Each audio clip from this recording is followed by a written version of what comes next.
Okay, so anyways, back to the hellish domain. Now I told you that that domain that's outside of knowledge, you could think about that as the underworld, or you can think about it as nature, the negative element of nature in particular. And so I mentioned that one element of that is hellish, and that's exactly what the movie explains next. It does exactly that. We go back out to this domain that Scar, the adversary, or the negative king, that's another way of looking at him. This is the domain over which he rules. And so you can see him there surrounded in fire. Same idea as as the hyenas surrounded by fire earlier, although this is green fire and smoke, which I think is even worse. And this is where the movie starts to draw on essentially Nazi symbolism, at least the symbolism of totalitarian states. And you think about a totalitarian state, you think about the Nazis and their goose stepping, and what's happening is that every single person in the military becomes an identical unit, right? They're all uniform, and they're all, in some sense, imitating the dictator in an absolutely perfect way. And so the dictator wants to impose strict uniformity on the entire population. That's order. Order. And one of the things we've discovered that's really interesting is that disgust sensitivity is associated with orderliness, and that's associated with conscientiousness. And one of the things about Hitler was that he was very disgust sensitive, and a lot of his hatred for non-Aryans. So imagine inside the Aryan box it was all uniform, outside it was all parasites and predators. And that was a manifestation of disgust, not of fear. It's a whole different thing. And if you read Hitler's Table Talk, which is a collection of his spontaneous dinner speeches from 1939 to 1942. It's a very interesting book. You see that his metaphor for the Aryan race was a body, a pure body, unassaulted by parasites or predators, and that he was trying to erect a border around it to keep all of that away. So it's an immunological disgust-like metaphor. And there's some recent work that was published in PLOS One about 3 years ago showing that brilliant study, should have got much more attention, showing that if you went around and sampled political attitudes in different countries, or even within the same country, what you found was that the higher the prevalence of infectious diseases, the higher the probability of totalitarian political attitudes at the local level. And you can imagine, well, what happens if there's infectious diseases is you want to put borders around everything. You don't want free movement between ideas or people, because that's partly how the disease spreads. You're going to have much more strict sexual rules, for example, because that's a great way for diseases to be transmitted. And before Hitler went on his rampage against the non-Aryans, he cleaned up all the factories.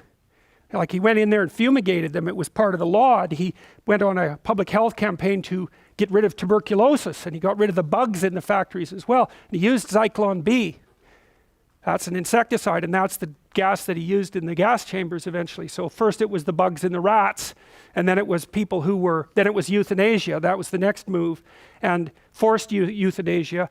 And the rationale for that was compassion, by the way, just so you all know.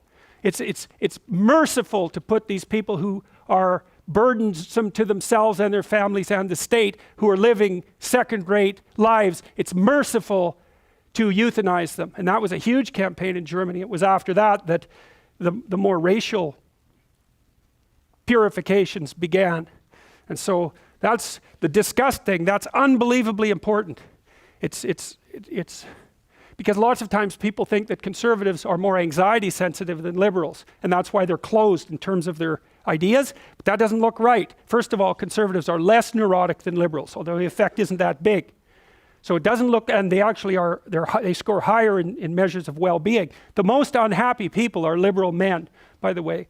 So, but people are often accused, if they're conservative, of being fearful, and that's why they, suppress other people's viewpoints. But that doesn't look right. It's low openness and high orderliness, and that looks like it's associated with disgust, and that looks like it's associated with something called the extended immune system, which is the proclivity of people to keep themselves away from potential sources of contamination.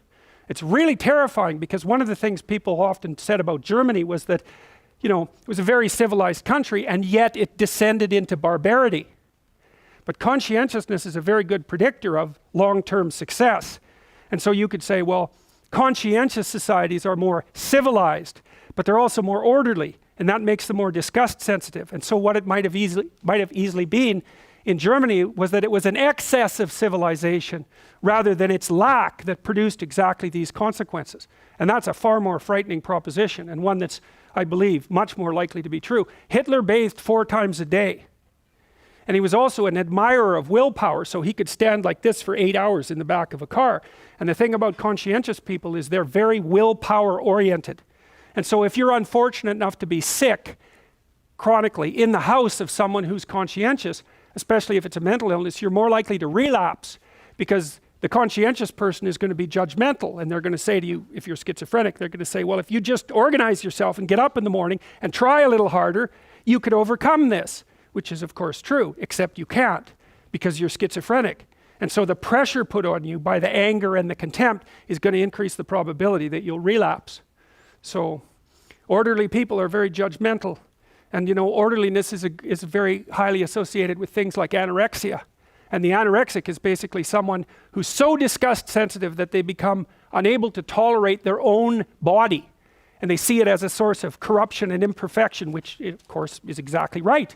It is. And it's a very difficult thing to maintain order around. So